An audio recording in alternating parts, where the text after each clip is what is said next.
안녕하십니까. 여러분의 주식 계좌를 밝게 비춰줄 주선생입니다. 오늘 영상에서는 세계 경제 상황을 통해 앞으로 우리 국내 증시가 어떠한 방향으로 갈지 알아보려고 하는데요. 단순하게 주식 종목에 대한 이슈는 단기간의 변동성을 만들지만 장기적으로 봤을 때는 세계 경제 상황을 통해 현금 흐름이 어떻게 움직이는지를 파악하는 것이 매우 중요하기 때문에 관심을 가질 필요가 있다고 생각합니다. 오늘은 최근 발표된 금리 결정에 영향을 주는 경제 지표들을 살펴보고 파월 의장의 연설 내용을 통해 앞으로의 투자 방향을 잡아보도록 하겠습니다. 영상 중간에는 구독자님들을 위한 선물로 지금부터 모아야 할 종목과 조만간 상승할 종목 총 2종목을 공개할 예정이니 많은 참여 바라며 영상 시청에 앞서 구독과 좋아요 한 번씩 부탁드립니다. 제롬 파월 의장이 연설에서 추가 금리 인상을 시사한 데다 국채 금리마저 다시 오르면서 9일 연속 랠리가 중단되며 뉴욕 증시 3대 지수는 모두 하락 마감을 했는데요. 파월 의장은 국제통화기금인 IMF가 주최한 컨퍼런스에서 인플레이션을 2%로 낮추기에 충분할 만큼 긴축적인 통화정책 기조를 달성하기 위해 최선을 다하고 있다면서도 우리가 그런 정책 기조를 달성했는지를 자신할 수는 없다고 밝혔고, 통화정책을 더욱 긴축적으로 바꾸는 게 적절하다고 판단한다면 주저하지 않고 그렇게 할 것이라며 추가 긴축 가능성을 열어두었죠. 사실상 이번 연설 전까지는 시장의 분위기가 매우 긍정적으로 흘러가고 있었는데요. 지난 11월 FOMC 금리 결정에서 기준금리를 2회 연속 동결하면서 금리 인상을 멈췄고, 이에 다수의 해외 주요 투자은행 등 시장 전문가들은 긴축 사이클이 종료됐다고 평가했었죠. 한술 더 떠서 내년 상반기에는 금리 인하에 나설 것이라는 전망도 나왔고요. 연준이 금리 결정을 할 때 중요하게 생각하는 고용지표 역시 대체로 둔화하고 있는 모습을 보여주었는데요.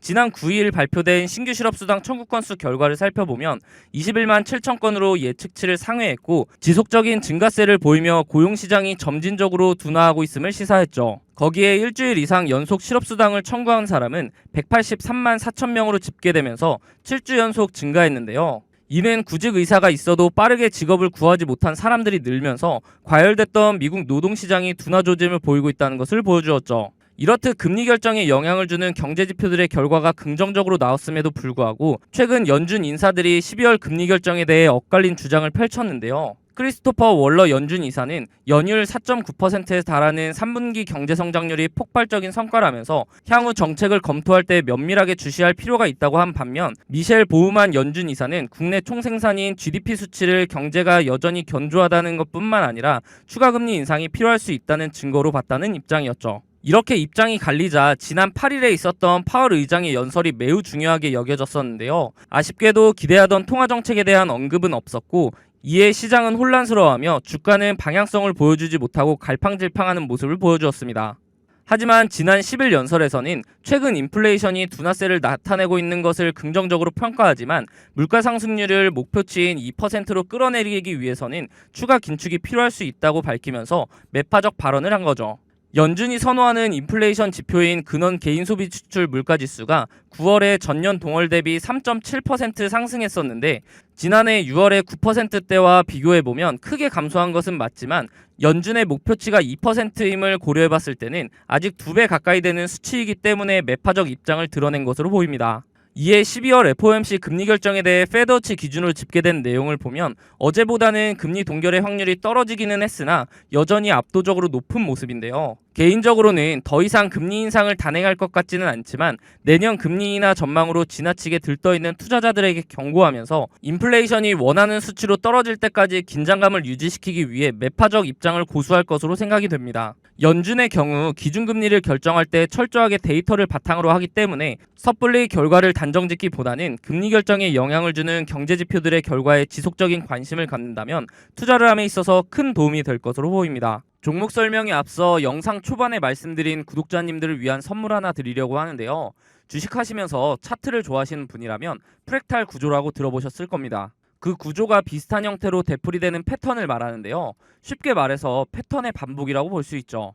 이미지처럼 한 종목 안에서 그 형태를 찾아볼 수도 있지만 종목 간에서도 자주 볼 수 있는 패턴이라 매매에 활용할 수도 있습니다. 최근에는 제가 종목을 탐색하던 와중에 이러한 패턴을 보이는 종목이 있어서 2종목 공유해드리려고 하는데요. 조만간 상승을 보여줄 종목의 경우 현재 저점을 잡을 마지막 기회로 언제 상승해도 이상하지 않기 때문에 영상 시청 전에 빠르게 상단에 있는 번호 010-3946-4176으로 숫자 1번 문자로 보내셔서 상승 전에 잡아보시기 바랍니다. 제가 찾은 두 종목의 공통점을 보면 이 섹터가 주도를 했을 때 최고점을 찍은 이후 하락한 뒤 현재는 고점 대비 10분의 1 가격을 유지하며 주가의 변화는 크지 않는 데에 비해 거래량이 이상하리만큼 들어오는 대량 매집 흔적이 발견되고 있다는 건데요. 여기서 더 중요한 것은 이제 곧 두 종목의 테마가 다시 돌고 돌아 주식시장을 주도할 것으로 예상이 된다는 거죠. 차트를 나눠서 자세하게 살펴보면 지금부터 매집해야 하는 종목의 경우 최고점을 찍고 하락한 뒤 주가에 큰 변화 없이 거래량만 들어오는 식으로 누군가의 대량 매집 흔적이 자주 보이는데요. 수상하죠. 이렇게 주가의 변화 없이 거래량만 동반이 되면 주가 펌핑을 위해 물량을 모아가는 거라고 보시면 되는데요. 그렇다면 이게 언제 터질 줄 알고 지금부터 모아야 하는가 궁금하실 텐데 조만간 상승을 보여줄 종목을 보면서 말씀드리겠습니다. 이전 차트와 차이점이 보이시나요? 네, 맞습니다. 거래량 밀집 구간이라는 게 등장을 했죠. 이 종목 또한 최고점을 찍고 하락한 뒤에 약 10년간 주가의 변화가 크게 없으면서 중간중간 거래량이 실리는 모습이 보일 겁니다. 거래량 밀집 구간을 보시면 여태까지 매집과는 비교도 안 될 정도로 큰 매집이 있었음에도 불구하고 주가의 변화는 여전히 거의 없는 것을 볼 수 있는데요. 그런데 왜 조만간 상승할 것이라고 설명을 드리는 걸까요? 과거에 비슷한 흐름을 보여주었던 차트를 몇 종목 살펴보겠습니다. 카나리아 바이오 차트인데요. 약 3년간 주가에 큰 변화는 없었지만 중간중간 수상하게 대량 매집의 흔적이 보일 겁니다. 펌핑을 위한 매집이라고 말씀드렸죠. 그러다가 거래량 밀집 구간을 보시면 지난 대량 매집 흔적들보다 거래량이 조금인데도 불구하고 펌핑을 위한 그동안의 매집이 있었기 때문에 약 1300% 상승을 보여주었습니다. 다음은 금양 차트인데요. 마찬가지로 약 4년간 주가의 변화가 크지 않았는데 중간에 또 수상한 흔적들이 보이시죠? 그러다가 거래량 밀집 구간이 발생을 하자 약 1600% 상승을 보여주었습니다. 다음은 이전에 보여드렸던 종목보다 큰 상승을 보여주었던 하이드로 리튬 차트인데요. 보시면 거래량 밀집 구간이 오랜 기간 두텁게 형성되면서 약 2800% 상승을 보여주었습니다. 무려 28배인데요. 100만 원을 투자했으면 2,800만 원이 되고 1,000만 원을 투자하면 2억 8천만 원이 되는 수치죠. 이런 차트들을 보면 거래량 밀집 구간이 두터운지 얇은지의 차이만 있을 뿐 그 패턴은 동일한 모습을 볼 수 있는데요. 거래량을 보면 대량 매집 흔적이 있었음에도 불구하고 주가의 움직임이 크지 않다가 거래량 밀집 구간이 발생하면 그동안에 매집했던 물량을 털어내며 큰 상승을 만든다는 패턴이죠. 마지막으로 보여드릴 종목이 조만간 상승할 종목과 제일 비슷한 차트인데요. 신풍제약입니다. 바로 전에 보여드렸던 하이드로 리튬 차트와 차이가 보이시나요? 다시 하이드로 리튬 차트를 보시면 거래량 밀집 구간의 첫 부분부터 주가가 상승하는 것을 볼 수 있는데요. 다시 돌아와서 신풍제약 차트를 보시면 거래량 밀집 구간 시작 부분에서도 주가는 아직 큰 움직임이 없죠. 그럼에도 불구하고 거래량 밀집 구간이 두텁게 지속되면서 시작 부분보다 거래량이 적었음에도 불구하고 약 2700% 상승을 만들어냈죠. 이제 제가 왜 매집해야 하는 종목, 조만간 상승을 보여줄 종목으로 나눈지 이해가 되시나요? 지금부터 매집해야 하는 종목의 경우 아직 두터운 거래량 밀집 구간이 발생하지 않았기 때문에 조금씩 모아가시다가 거래량 밀집 구간이 발생하면 급등 타이밍에 맞춰 수익 실현을 하시면 되고, 조만간 상승을 보여줄 종목의 경우 신풍제약 차트와 마찬가지로 거래량 밀집 구간이 발생했음에도 불구하고 아직 주가의 변화가 없기 때문에 상승하기 전에 빠르게 매수를 해야 한다는 겁니다. 예상 수익률의 경우 약 10년간 매집을 했을 것으로 보이기 때문에 2700% 상승을 보여줬던 신풍제약보다 더 큰 상승을 보여줄 것으로 기대하고 있죠. 제 영상을 시청해주시는 분들에게 무료로 드리는 종목이기 때문에 상단에 있는 번호 010-3946-4176으로 숫자 1번 문자로 보내주시면 답장을 통해 두 종목 모두 보내드릴 테니 수익 실현 한번 해보시기 바랍니다. 혹여라도 당장 매수하기 어려우신 분들은 굳이 매수를 하지 않으시더라도 프랙탈 구조를 통해 반복되는 패턴을 보여주는지 관심 종목에 넣어두셨다가 조만간 상승을 보여줄 종목이 급등을 하면 지금부터 매집해야 하는 종목을 조금씩 모으는 방법도 좋다고 생각합니다. 여러분은 현재의 금양을 어떻게 보고 계신가요? 대뜸 뭔 소린가 싶으실 텐데 현재 주가를 봤을 때 고평가되고 있는지 저평가되고 있는지를 여쭤본 겁니다.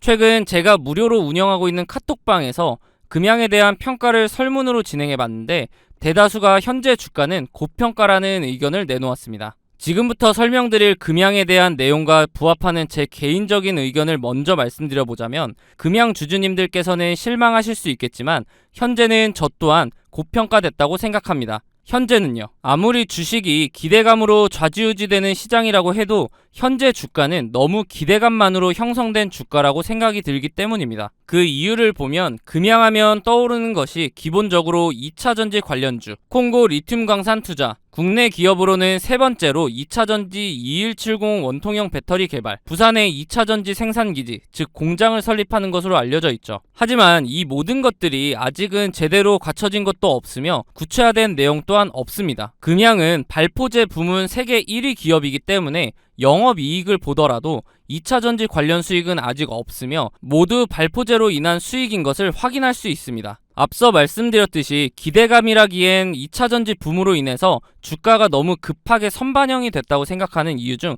하나입니다. 이러한 이유로 한 설문조사에서는 공매도 치고 싶은 종목으로 에코프로 그룹주를 제치고 금양이 압도적으로 1위를 차지하기도 했습니다. 아직 다양한 사업으로 인한 영업이익이 발생하지 않았음에도 불구하고 3년간 주가가 4000%, 즉 40배가 오른 것을 보면 과하다는 생각이 드는 것도 무리가 아니라고 생각합니다. 그래서 최근에는 금융감독원이 주력 사업이나 실적 등과 관련이 없는데도 2차전지를 신규 사업에 추가해 주가를 부양한 기업에 대해 집중 검사에 나섰고 관련 공시심사와 불공정 거래를 조사하겠다는 방침을 세웠죠. 그렇기 때문에 현재는 2차전지 관련주라고 무조건 투자를 하기보다는 꼼꼼히 따져가면서 투자를 해야 하는 시기가 온 것으로 생각이 듭니다. 사실 금양이 아직까지는 2차전지 관련 실적이 나오진 않았지만 실제로 2차전지 관련해서 다양한 투자와 개발을 하고 있기 때문에 조사 대상에 들어가진 않을 것으로 보이고요. 반대로 나머지 무늬만 2차전지인 종목들이 걸러지면서 오히려 옥석 가리기를 통한 수혜를 입을 것으로 보여집니다. 다만 최근 빠떼리 아저씨로 유명한 박순혁 이사가 유튜브를 통해서 자사주 처분 계획을 공개하면서 불성실 공시법인 지정을 예고했죠. 박 이사는 금양이 1,700억 원 규모의 자사주를 매각할 방침이라면서 장내 매도와 블록딜, 교환사채 발행 등을 매각 방법으로 언급했습니다. 거래소 관계자는 소수만 볼 수 있는 특정 매체를 통해 자사주 처분 계획을 공개했다면 공정공시 위반이라고 설명을 했습니다. 공시 위반 논란이 일자 금양은 이날 자사주 200만 주를 장내 매도 또는 블록딜로 처분할 계획이라고 뒤늦게 공시를 했고 처분 목적은 해외 자원개발 투자와 부산시 기장군의 2차전지 공장 증설이었습니다. 제가 여기서 주목하는 점은 처분 목적입니다. 해외 자원개발 투자는 앞서 말씀드린 콩고 민주공화국에 위치한 리튬 강산을 탐사하는 비용을 말하는데 공시를 자세하게 확인해보면 1차로 95만 달러를 납입했고 이번에 2차로 850만 달러를 납입해야 하는데 850만 달러 중 100만 달러를 5월 4일 전까지 납입을 하고 나머지 750만 달러를 6월 29일까지 납입할 예정이라고 합니다. 또 다른 목적으로는 부산시 기장군의 2차전지 공장 증설인데 보시다시피 아직 투자 금액과 투자 기간 등 구체적으로 결정된 바는 없으며 MOU 체결 단계라고 보시면 됩니다. 하지만 2차전지 공장이 생긴다면 규모가 어마어마해서 일자리 창출 등에도 도움이 되는 사업이기 때문에 부산광역시에서 반대할 이유는 없을 것으로 보여지고요. 이처럼 공정공시를 위반했다고는 하나 그 사용처를 보면 앞으로 금양이 발전하는 데 도움이 될 수 있도록 투자를 하는 금액이라는 점에서 나중을 봤을 때 성장 가능성이 충분하다고 보여집니다. 사람도 자기 개발을 꾸준히 하는 사람이 나중에 성공하듯이 기업 또한 기업 스스로의 가치를 높이기 위해 지속적으로 투자를 하는 기업이 성장할 수 있다고 생각하고요. 더불어 주가도 더 오르겠죠. 하지만 현재 주가는 단지 2차전지주라는 이유 하나만으로 너무 이르게 선반영이 됐다는 게 문제라는 겁니다. 그래서 제가 초반에 현재는 고평가라고 말씀드린 거고요. 그리고 금양 주주님들께서 아셔야 하는 것이 금양의 호재라고 하는 이 콩고 리튬 강산의 경우 아쉽지만 지금 당장 크게 기대하기는 어렵습니다. 사실 리튬 탐사의 경우 최소 5년은 걸리고 광산 자체의 수익성이 높더라도 정치와 사회 문제, 물류 등 해결해야 할 과제가 너무 많기 때문에 사실상 채굴을 해서 영업이익으로 찍히면서 주가에 영향을 미칠 때까진 넉넉 잡아 10년은 잡고 보셔야 합니다. 과거 몽골의 자원개발 업체가 수익성을 보고 광산을 탐방했었는데 기차는커녕 트럭도 드나들기 어려운 도로 환경에 광산이 있다 보니 물류비가 치솟을 수밖에 없었고 결국 흐지부지 되는 경우가 있었습니다. 마찬가지로 콩고의 경우도 채굴을 하기 위해서는 전기시설이나 인프라 구축을 해야 하는데 한국처럼 쉬운 환경이 아닐 것이기 때문에 기간을 오래 두고 보셔야 한다는 겁니다. 해외 사업의 경우 예상 밖의 변수가 너무 많기 때문에 이 호재만을 너무 믿는 것은 위험할 수 있습니다. 반대로 최근 금양의 악재로 불리는 MSCI 지수 편입에 대한 걱정을 많이 하시는데 사실 이 MSCI에 편입된다고 해서 주가가 계속 상승만 하는 것도 아닙니다. 과거 HMM의 사례를 보면 2021년 5월에 지수 편입과 동시에 신고가를 경신해 주었지만 일시적으로 상승을 보여준 뒤로는 현재 반토막 이상 하락한 모습을 볼 수 있습니다. 이 MSCI 지수 편입이 된다고 하면 일시적으로는 호재로 작용하면서 주가가 오를 수는 있으나 평생 주가를 방어해주는 그런 게 아니기 때문에 편입이 불발이 됐다고 해도 크게 걱정하지는 않으셔도 된다는 겁니다. 이렇게 금양에 대해 자세하게 한번 알아보았는데요. 사실 이러한 내용들은 제가 운영하는 카톡방에는 이미 다 설명드린 내용이기 때문에 카톡방 내에 있는 주주님들은 지금 잠깐 주가가 주춤하는 모습을 보여주고 있어도 크게 흔들리지 않고 뚝심 있는 매매를 하고 계십니다. 아직도 금양에 대한 정보를 받아보거나 의견을 공유할 수 있는 그런 공간이 없으신 분들은 상단에 있는 번호 010-3946-4176으로 숫자 1번 문자로 보내주시면 링크를 통해서 단톡방에 들어오실 수 있도록 도와드리겠습니다. 앞서 말씀드렸듯이 금양이 현재는 고평가가 맞지만 결국 공장 부지가 설립되어 잘 돌아가고 콩고 리튬 강산 투자건으로 성공적으로 수익을 올리게 되어 영업이익으로 실현이 된다고 하면 슈팅이 나올 수밖에 없는 종목이라고 생각합니다. 그리고 주식을 하시는 분이라면 누구나 아시겠지만 2차전지가 현재는 너무 근거 없이 2차전지 붐에 의해 급상승을 하며 과하게 선반영이 됐지만 결국은 미래 먹거리 중 하나이기 때문에 상승할 수밖에 없는 섹터입니다. 이렇게 2차전지 붐에 선반영된 종목도 있지만 저평가되고 있는 종목도 아직 많은데요. 상승 모멘텀이 충분하고 기업 자체적으로도 성장성이 있는 종목이 궁금하신 분들도 마찬가지로 상단에 있는 번호로 숫자 1번 문자로 보내주시면 카톡방 링크와 함께 종목도 함께 남겨드리도록 하겠습니다.